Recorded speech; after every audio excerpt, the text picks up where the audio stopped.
Chegou a melhor parte do podcast. É hora de provar a melhor Coca-Cola.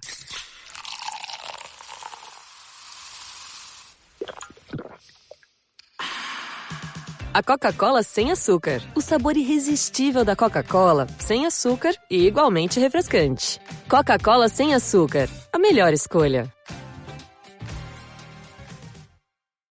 What is Cafe Mocha?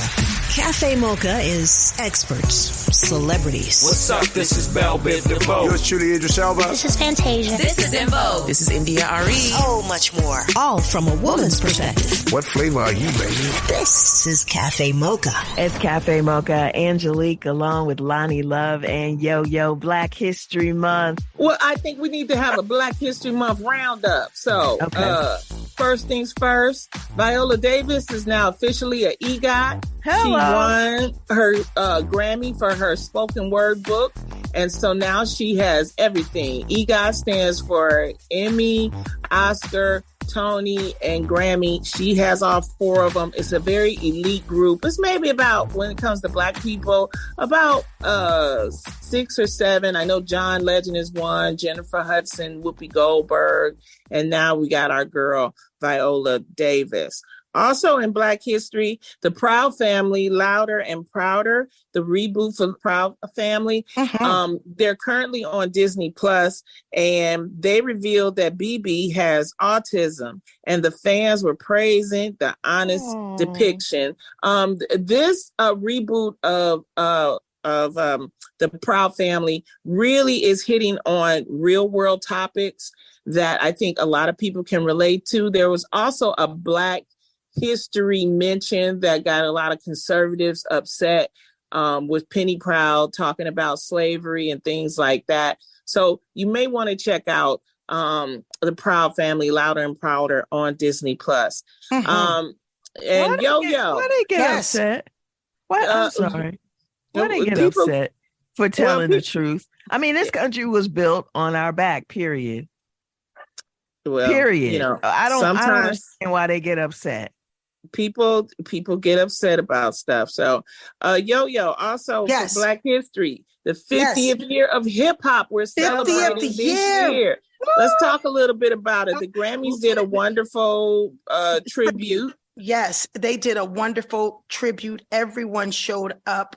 Grandmaster Flash and the Furious Five, Run DMC came out, which was so good to see. LL Cool J, Salt and Pepper came and did their thing. Rakim, De La Soul, Scarface, and it was so dope to see Scarface out at the Grammys and being able to showcase him. Ice-T said he has never thought he'd have the opportunity to grace the Grammy stage, yet he came out there and repped it. Of course, my girl Queen Latifah, Public Enemy, Outkast, Big Boy, Flavor Flav, Method Man, Missy Elliott, Busta Rhymes, Nelly. Too Short. Could you wait? Too Short? I mean, it was one of those. For real? I missed it. What's my favorite word? Why you gotta say it like short? Oh yeah, they were jamming. But of course, there were some people that was disappointed. Just to know that they are working on a 2-hour special. This was curated by Questlove, and the next day, Questlove put out a lengthy Twitter reply because there were people like, "Why wasn't Snoop there? Why wasn't this?" And he's like, "You guys." People had scheduling issues. Some people just flat out said no. There was a tweet by JJ Fad, who was upset and felt like they should have been part of it.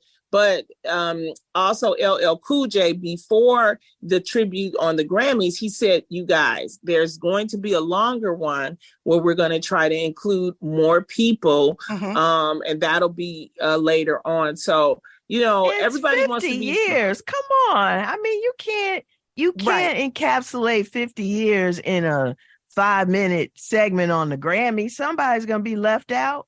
And, you know, people were calling saying, Yo-Yo, why didn't they have any more representation from Los Angeles and LA? You know, the Grammys was in LA. LA should have had more. Listen, I really love the fact that they curated this space for hip hop, giving hip hop the platform. Some of the artists were mad, saying that we were walking through blood because here was a space where they never wanted us. And those who were nominated back in the day couldn't even accept their Grammys on television. However, I'm just saying we are moving forward. I love that those who are in position, such as LL Cool J, Questlove, and those who have made a platform, done more than just music, and have these outstanding relationships, are able to move hip hop in a bigger light. So I was excited to see it. And again, you have scheduling issues. You have, the Pro Bowl was going on. That's probably Snoop was at the Pro Bowl, because I know a lot of people was like, "Where's Snoop?" And it's like when you have scheduling issues, when you have things like that, these type of things happen. But you're right, Yo-Yo. It's just the recognition from the fact that Will Smith, who received the first Grammy for hip hop, he was scheduled to be on there, but he had scheduling issues. So do understand that. Snoop came out the night before he did an acknowledgement. They did this award to to Sylvia Rhone. They gave an award to Missy Elliott, to Lil Wayne, and they gave an acknowledgement to was it Snoop? Yeah. And they came out and performed. They had a lot of people out there representing them, and Dr. Dre. I mean, just to understand, hip hop didn't even want to be on the forefront. They didn't even want to be seen. So I think that those who showed up showed out, and the representation was made for hip hop. Happy 50 years of hip hop. And to close out this Black History Roundup, last November, Bobby Wilson's neighbor, Bobby Wilson is 9 years old. She was, the neighbor called the police on her for spraying spotted lantern flies. And what it is that she was catching these butterflies. Well, a Yale professor heard Bobby's story about the neighbor calling the police and arguing, saying, this little black woman is doing something, spraying stuff on trees. And instead of him going to talk to her, this is what happened. But a Yale professor heard Bobby's story and honored the young scientist and asked her to submit the specimens in Yale's Natural History Museum. So now all of her specimens from the butterflies that she caught are at Yale University. Yeah. So congratulations, Bobby Wilson. And that is your Black History Roundup. Thanks, Loni. It's Cafe Mocha, Angelique, along with Loni Love and Yo-Yo on the line. I believe it's the first time ever. Have we had you on before, Mesa? No. I don't remember. Well, welcome to Cafe Mocha. Thank you, honey. I got an award from Cafe Mocha years ago, but I don't think I've done that. I can't remember that. You sure did. And you're best friends with our friend of the show, April Ryan. Right. You guys went to Morgan State together. So welcome back to the show. You have a new album called Music for Your Soul. It's releasing March 31st. Tell us about this new album. What can we expect? Wow. This album is a labor of love in my life. I finally decided to run my own record company and put all my music out on my own label. This is my 14th solo album. And it's a 19-song long-playing record, like the old days. Ooh, double album. Double album. Uh-oh. Yeah. Yep. And a lot of my colleagues were saying not to put out, they told me not to do that, just put out EPs. But I'm not into EPs. I want something that's long-lasting. You can clean your house. You can drive long distances. You can just zone out for a long time. It's only an hour and a half, but it's full of really great songs it's my love letter to everybody. Oh, wow. Out here, an hour and a half, you don't get to the freeway out here right? In traffic. Where you from, Mesa? I'm from Baltimore. Okay, right. That's where April from, right? You guys are right, absolutely. I want to know, because explain to the listeners the importance of having your own record label versus being signed to another, like to a Atlantic Records or something like that. Well, owning the record label means that all the money goes in my account, period. That's what it really means. That it's basically that to have the ownership of all of my music. That means that, so for instance, if my music goes to if somebody wants to sort of sync it for a movie, I get the rights to, I have the right to, to put in the movie or not, or how much I can charge, all these different things. So it's like, instead of getting something trickled down to me, like a little bit of a royalty from, them owning my music, I own it all. And so I get all the royalties and all the perks of ownership. So you have to, but you cover the cost of like the initial, the studio recording. Okay. Oh yeah, I cover everything. So I have to pay everything. So the investment in myself, which I was doing anyway, I was doing a lot of investing in myself, but I didn't think that the needle was moving in my career too much. And I just wanted to, I figured if they weren't going to, do anything like any publicity or marketing or anything, I might as well own the music. Why would I just let them do that and not own it too? So I thought I'd do the best I can on my own and get it as far as I can. But, we'll see. I'm excited about it. I think that I've worked up in the last 32 years of being in the industry that I've developed a pretty good reputation. And I think the people who have been listening to my music will support this record. This is your first album solo with your own label. With my own label, yeah. I've done 13 albums with as an independent artist with other labels, but this is my first one on my own label. My first full album, I should say. Did you find it difficult to reach out and get the support that you needed from the relationships with building your first label? There's some that have been a little difficult. There's some that, a lot of people, I don't know. I think they already want you to be at a certain level before they want to help you. You know what I'm saying? I've noticed that in people. I noticed that people have always, I don't know. I think it's a lot has to do with money, to be honest with you. Whatever I can put up, you either put up or shut up in this business, really. So, that's a big deal. But even with relationships of people I've had, it seems to be a little bit difficult to get things going in that area too. But I want to keep going. And my mother told me when I was a little girl, she said, Mesa, keep going till you get where you want to go. And I've been living that my whole life. So I'm going to keep pushing. You started out, Stevie Wonder, you were singing backup with him. Tell us about that. How did that come to be? Well, I was at Morgan State University my last year, and Stevie would come every year to do a Martin Luther King celebration with the Morgan State University Choir.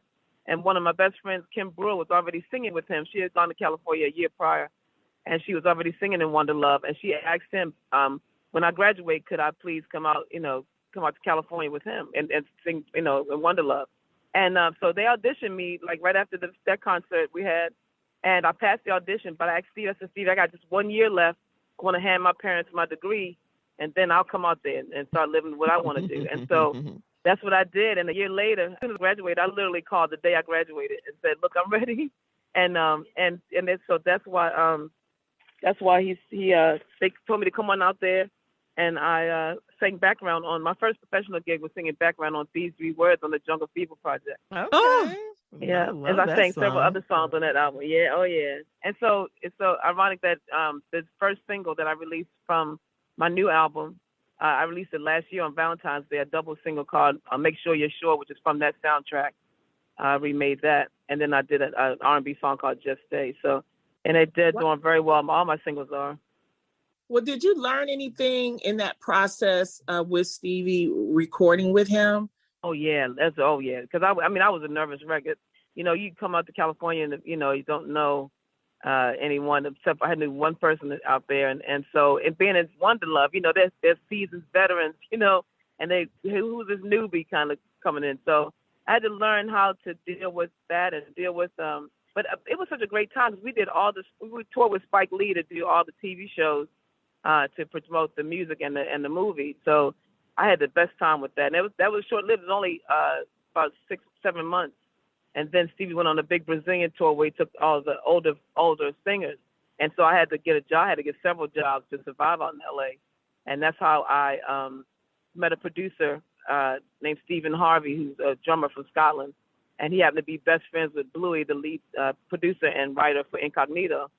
And so he called me one day and said, "Mesa, I got a gig for you. It's in England, though. Would you like to try it out for it?" And I'm like, "Yeah, absolutely." I just didn't want to go back home. I felt like I was, had failed if I had gone back home. So Bluey called me one day. I got off work early, and Bluey called me one day, and he said, we talked about music and everything, and I sang a little bit to him on the phone. And the next day, his manager said, I don't know what you sang to Bluey, but you got the gig. We're going to fly you to England.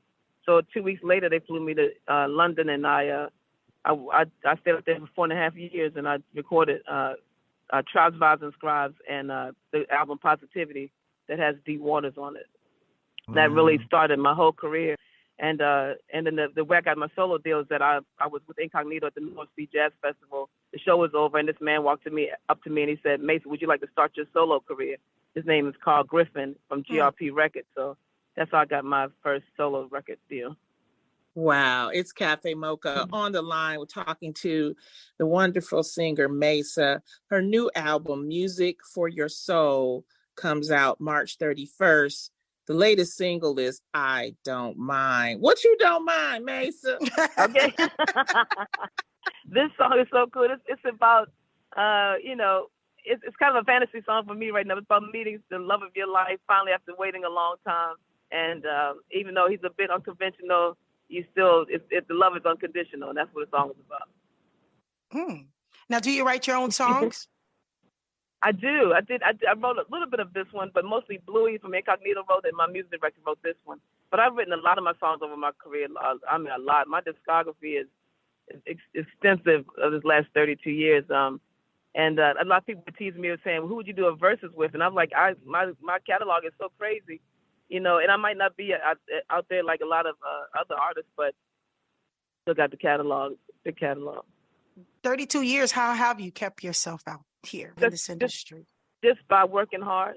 I haven't had to do anything else. I keep trying to tell these young kids, you don't have to do anything. You don't have to compromise your morals not one day. You don't have to do anything but work hard, be professional, be yourself, hone your craft, get some good somebody to back you up, a good attorney, and enroll and do social media, because social media is just like, it's just a big thing right now. So, do as much social media as you can, and that's the way that's where I've survived all this time. It's just by working hard. Yeah, but they want to be overnight celebrities. They want to. Right. They ain't trying to work hard and learn their craft. Get out of here. What's wrong with you? Right, I understand that, but that's the way you get the longevity. I prayed for longevity when I was a 12-year-old kid on my parents' basement floor with headphones, listening to albums. Like, God, how am I want to get to the place where my name is in lights? So it's ironic that last night I was at Soundboard at Motor City Casino last night in Detroit, and I see that Loni, our pictures are right next to each other on the big board there, big wall. Oh wow, that's great! Yeah, that's so funny. And then I walk downstairs to get ready to leave to go back to my room, and they have a huge billboard with my face on it, and I literally cried. It's like, wow, this is like, it still blows my mind that people are coming out to pay and paying money for me to sing and to hear me sing and buying my records and buying my T-shirts and just coming on my Mace's Kitchen Karaoke on Sunday nights, and they it's just an amazing thing. Well, you are so deserving of it, Mesa. And before we let you go, you have to tell us the story about the birth of your son, Jazz, who is an adult now, but I just want people to know what you go through as a artist. Right. So that drama, I've had many dramas on the road, but the main one was when I was on tour with Incognito. We had a world tour. I went over for rehearsals, and my son's father, the man that Deep Waters is about, acted like I was the last woman on the face of the earth. Like he was so in love with me. So I kind of rekindled our relationship, and I became pregnant. And so the whole tour, I was literally sick. The whole tour, every city we went to, they rushed me to the hospital. That something was going on with Jazz, and we finally they cleared me to do one more tour, and that was in Japan. We had Fukuoka, Osaka, and Tokyo. And everything was fine the first week, but then we got to Osaka, and the third day in, my water started breaking, like in the small increments. It wasn't like on the big dramatic thing like they do on TV, or in real life, but it was just like a little bit at a time. So I kept taking Tylenol and taking hot baths every night, thinking the pain would go away. I didn't realize I was in labor because I just wasn't home. So, I wasn't home, and so I was like, I can't be having my baby in Japan. It's not going to happen. So I kept trying to deal with it. And I knew that if I got Tokyo, where they speak English, I thought I could be able to better communicate. And I was trying to get Tokyo, but the morning we were leaving, Bluey looked at my face. He said, I'm going to call an ambulance. You don't look so good. And so they did, and my son was born tonight, 2 pounds, and 25 weeks. So it was an experience that was beautiful and horrible all at the same time. It was interesting. It was interesting, but good and bad at the same time. I can imagine that. Yeah. Oh yeah, it was crazy. And so we got through that. My son is they tried to tell me that things were going to be wrong with my son, and he wasn't going to speak or eat on his own or walk or that kind of thing. And I was like, oh no, he's fine. And I called his godfather, and I said they're telling me all these things. He said, tell those people that Jazz is fine. And when I went to these meetings with them, I kept saying, Jazz is fine. Oh, he's fine. He's fine. My son is fine. And so they were looking at me like, okay, she's having a nervous breakdown. Let's just let her go home. So it was interesting. I had to go back to Baltimore and leave him there until he gained enough weight to get on the airplane. So I couldn't afford to stay in Japan. So that was probably the most devastating part of it. I had to leave my baby in a foreign country, and so I was so far away, and it was devastating to me. And I had to keep faith going, and I had to, I didn't want to question God, but I was just wondering, like, why would you do this? Like, why did this happen? But in the outcome of it all, and my son is healthy and strong, and a college graduate, and a photographer, and a videographer, and one of the most beautiful human beings on the face of this earth. So I'm very grateful. Wow. What? Who watched him? Like the hospital would just communicate. Yeah. With Oh, yes. you? Yeah. Until I did. I called the hospital. My phone bill back in 1999 was that phone bill for the 2.5 months he was there was over for $4,000 or $5,000. But I called literally every day. I talked to the doctors every day, and I was just I kept like saying, can you put the phone next to them? They said, we don't have a phone to go to the bathroom. No, the NICU. But I just wanted to hear his breathing. I was just so difficult to be away from him. It was crazy. But yeah, because back then we didn't have cell phones, right? Right. Yeah, we didn't have cell phones. New technology. Wow, we didn't even have FaceTime. We didn't have none of that back then. No FaceTime at all. Wow. That was when I had to work, that was one of the most beautiful things. My mom, she really was an angel walking the earth. She took care of my son, helped raise my son. And so when I was on the road, when FaceTime was developed, that was a way for me to communicate, to help even raise my son from the road. I was able to talk to him, and reprimand him when I needed to. It was all that. We had that, and that's how we spend time together too. It's amazing. The album is called Music for Your Soul. How can we keep in touch with you, Mesa, on your socials? Mesa.com, and then all my socials are linked below. If you scroll down a little bit, all my socials, the page to my Facebook page, my official stuff, all my official stuff is on that page. So Mesa.com will have all my information about the album and pre-sales and all that kind of stuff. It's coming up soon. Thank you for stopping by. No, thank y'all so much for having me. I appreciate this so much. We're at Cafe Mocha Radio. Socially savvy on Facebook, Instagram, and Twitter. Serving up more Cafe Mocha. Hey, this is Claude Kelly from We Sound Crazy with your Black Music Month Spotlight.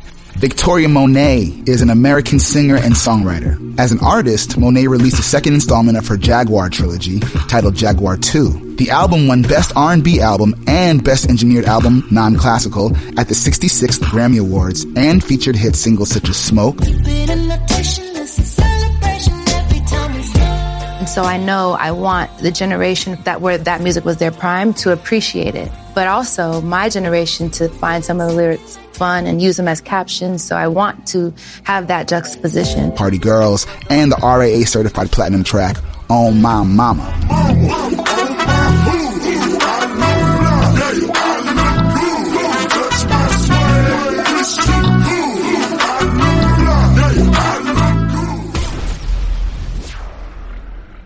Hey, it's Angelique here. Walt Disney World Resort is bringing you the culture with music, art, and food. Imagine savoring Princess and the Frog's decadent bread pudding and berry beignets at Disney's Port Orleans Resort. Take in Disney's Animal Kingdom Park's Circle of Life Festival, celebrating the Lion King and more. Walt Disney World Resort is a place where you can come and celebrate with your family, and you can do it soulfully. Bring yourself to Walt Disney World Resort and celebrate the culture.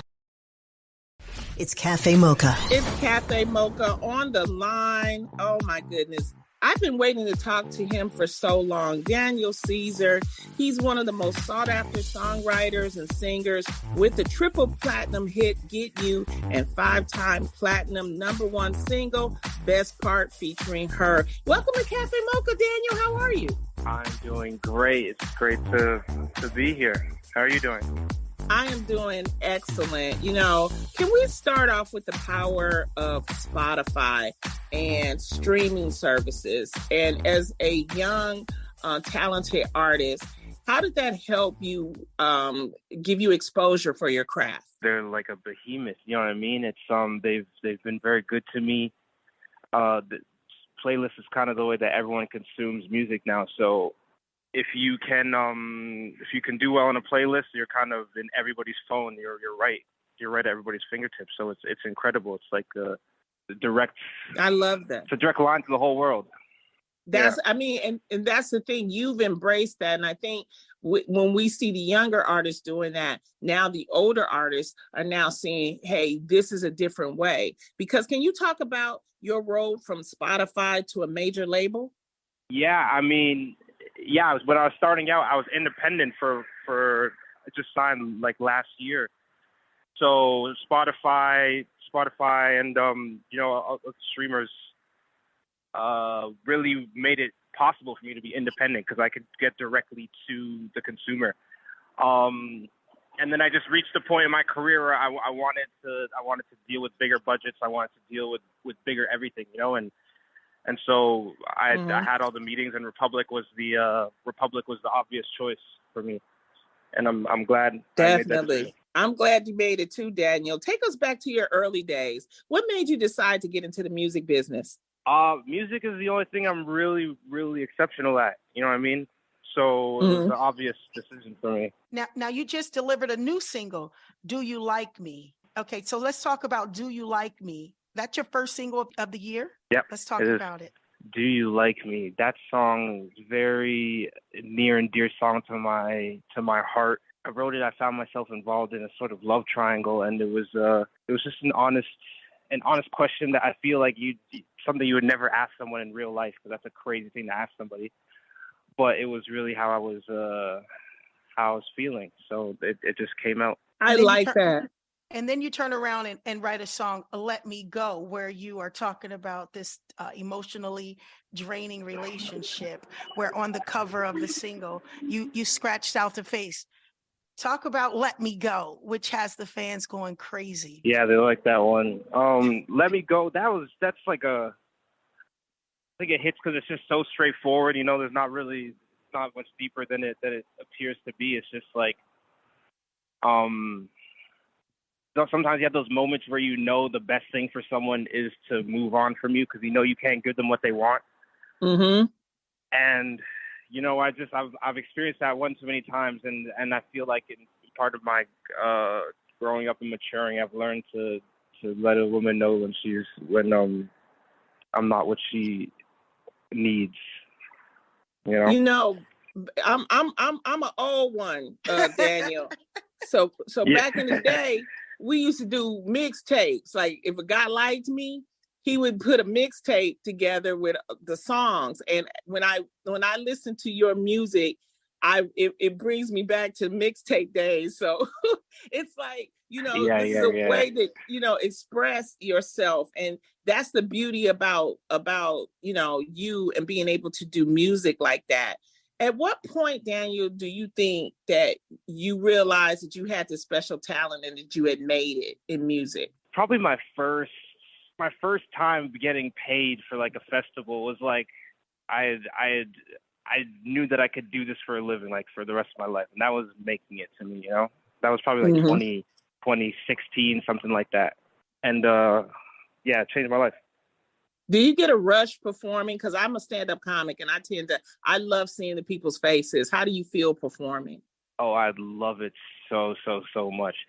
It's always best when you haven't performed for a long time, and then you go back to do it because you're nervous again, and it's kind of like it's once you get like 2/4 of the way through that you're like that you really settle in and you're comfy and you're like, oh, I'm the best. You know what I mean? But it's good. It's such a good feeling. So you don't get burnt out You've been doing it for on so long. tour, Have you found yourself like getting burnt out? With performing, do you find yourself getting burnt out with recreating? never with creating. It's always like I just go through phases with things. So like usually every tour I've ever done, it's like by the end of it, like the last 3 shows, like I always give it my all and everything. But the last 3 shows, I'm usually like, I hate touring. I'm always telling everyone around me I hate touring. I'll never do it again. And then 2 weeks after tour is over, I'm like, oh, I miss it so much. It's really hard to go back to regular life after touring because it's such a fast life. It's so much fun. It is. It is. And then you gotta go to the grocery store and buy tomatoes, and you're like, what am I doing? You know? I love it. I love it. Now you collaborated with her and other people. Who are some of the dream people you want to collaborate with? Oh, interesting. Maybe like Jay-Z. Oh, yes. Jay-Z. Damn, I should have prepared for this question. No. I usually have a better answer, but no. Jay-Z is the first thing that came to the top of my head. Jay-Z's a great person to want to collab with, to be totally honest with you. Yeah. I mean, he's the GOAT, so that's what we like. How does your family feel about your success? This is your last question. Oh, I mean, I'm pretty sure they're happy. I hope so. They're proud of me, So and it's really helped our relationship. So I'm glad. It's helped your relationship. What do you mean? No, it just helped. You know what I mean? Because it was just I was just a very angsty teenager. So I made it work, and now everything we're living in the happily ever after stage. You know what I mean? That. I get to take care of my parents, my brothers. Do you reside still in Canada? No, I live in New York now. I've lived in New York for the last year. He's big time. Yeah. You know what, Daniel Caesar? Thank you so much for the music. I can't wait. We got many more years, and I can't wait to see you at the next festival. And thank you for taking time to stop and talk to us at Cafe Mocha. It means a lot to me, and I hope to see you soon. Of course. Thank you guys so much for having me. Thank you so much. Good luck. Take care, Daniel. Here's your dose of espresso. Strong, hot news now. This is the Espresso. I'm Angelique. It's Black History Month, and a bunch of kids walked out of school over their Black History studies. At Hillcrest High School in Tuscaloosa County, they said that the principal said they could not reference anything that happened before the 70s, including slavery, the Black Panthers, or the civil rights movement. Meanwhile, in Texas, Governor Abbott says diversity hiring is illegal. What the governor said is flat out a lie. DEI is not illegal, and we cannot turn the clock back on civil rights. And actor Jonathan Majors is Major Man. This weekend, he's the bad guy in Ant-Man, and he follows that up with Creed 3. Mike wanted to tell a story that honored the legacy of Rocky, but was different. And a big part of that was introducing Damian Anderson. How long were you locked up? 18 years, bro. I know I've been away a long time, but I still got gas in the tank. Come by the gym. That's the Espresso. It's Cafe Mocha, Loni Love, along with Yo-Yo and Angelique. Ladies, late in January, I wasn't feeling too good. I was having stomach issues, and I didn't know what it was. And so I said, you know what? I got insurance. Let me drive to the doctor. And it was the fact that I had gallstones in my gallbladder. Mm-hmm. And it was like tremendous pain, very sharp pain. And they kept me in the hospital. What? And Why they are you took just telling us this now? Well, if you follow my Instagram, you would have saw. That's why I put a post about it so that everybody would know at the same time. Mm-hmm. But basically, I got the liposcopic surgery. It was literally because I told the doctor, I said, "Hey, it's award season, pilot season. I can't be up in a hospital." Right. And so he was like, "Don't worry." And basically they did 4 incisions, removed my gallbladder. And this is something that a lot of Americans do. They get their gallbladder removed because if you get stones, those stones pass through the system. And that's what was causing the pain. Now you can keep it, but then you never know when a situation might occur. And because I had so many, it was best for me to remove my gallbladder. And so right after, fresh out of surgery, I made an announcement. I posted about it on my Instagram because I was more like wanted to remind my followers and people that, you know, we've just gotten out of a pandemic. And a lot of us haven't gone to see the doctor. We haven't checked our numbers. We haven't gotten physicals. And so that's what I did it for. And then I, you know, because I was in the hospital bed, I'm saying I got my gallbladder removed, but I'm totally fine. Now, that got picked up by everybody. Now, Loni, Yes. when you say pain, because, you know, once you reach a certain age, such as myself, those type of pain. So describe to me what kind of pain made you go to the hospital. Was it a pain that it just was so painful you had to go, or was it bearable? Where was this pain? How, you said you felt the pain. For me, it was a really sharp pain sometimes, and I didn't know what it was, but it was at the top of my abdomen. I thought, you know, you start thinking all these things that maybe it's gas, maybe it's this, but it was so painful that sometimes I couldn't walk. And so I thought it was like, and then what happened was I had it twice. I had it once and then it went away. So that meant that there was a stone pass and it passed through. The second time, it was really bad. It was like I would eat something and then and I was like, oh, it has to be gas. But what made me go to the hospital was that my urine was dark. And it would, and so then I thought, oh, I'm not drinking enough water, but I drink water. But I'm like, when it didn't lighten up, I said, I'm just going to go to the doctor just to check this out. And so they checked, and my liver enzymes were up, and they were able to do like all of these tests, and they found that they do an ultrasound, and you could see the gallbladder, and you could see the stones in the gallbladder. So, you know, like I said, if you can manage the pain and you can, there really isn't a use for the gallbladder. It's just that it's another filtering system. You do change your diet now. You don't eat like all those greasy foods and stuff like that. You try to, eat a lot better without the gallstone, but it's definitely a sharp pain. It's usually at the top and at the right. And a lot of my friends are having appendicitis. They're having their appendix is bursting. So that's why I'm telling people, if you feel any pain in that abdomen area, if you see any change in your stools or your urine, go check it out. Don't wait, because it'll just get worse and worse and worse.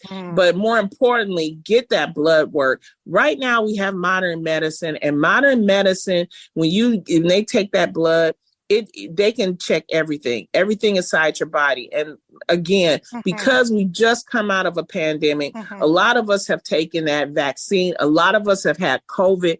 They still don't know the studies of what COVID does to the body and what this virus has done. So it's very important, to go and get your blood work, check your numbers, check yourself. And that's what we are here about.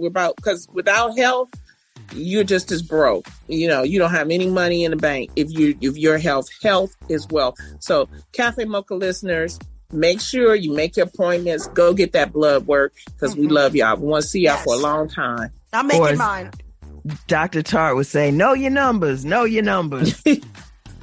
go. You can follow us on all platforms at Cafe Mocha Radio. If you miss any part of our interview with Daniel Caesar, just subscribe to the podcast and get caught up. Go to wherever you listen to podcasts, type in Cafe Mocha Radio. Until next time, you know where to find us. Cafe Mocha is a production of Miles Ahead Broadcasting in partnership with Compass Media. Executive producer Sheila Eldridge. For comments, booking, or more information, visit cafemocharadio.com. Hi, this is Chuck Harmony from We Sound Crazy with your Black Music Month Spotlight. Missy Elliott is a pioneering American songwriter, rapper, singer, and producer. She emerged in the 1990s as part of the R&B girl group Sister and gained widespread recognition for her innovative approach to performance and music production. Me, I'm super fly, super duper fly, super duper fly. Me, I'm super fly, super duper fly. In 2020, Billboard ranked her at number 5 on their list of the 100 greatest music video artists of all time. And in 2023, Elliott became the first female rapper inducted into the Rock and Roll Hall of Fame. Being the first to be inducted in the Rock and Roll Hall of Fame means so much to me because I never thought that in a million years, like that's probably the top tier of making it as an artist. Hey, it's Angelique here. Walt Disney World Resort is bringing you the culture with music, art, and food. Imagine savoring Princess and the Frog's decadent bread pudding and berry beignets at Disney's Port Orleans Resort. Take in Disney's Animal Kingdom Park's Circle of Life Festival, celebrating the Lion King and more. Walt Disney World Resort is a place where you can come and celebrate with your family, and you can do it soulfully. Bring yourself to Walt Disney World Resort and celebrate the culture.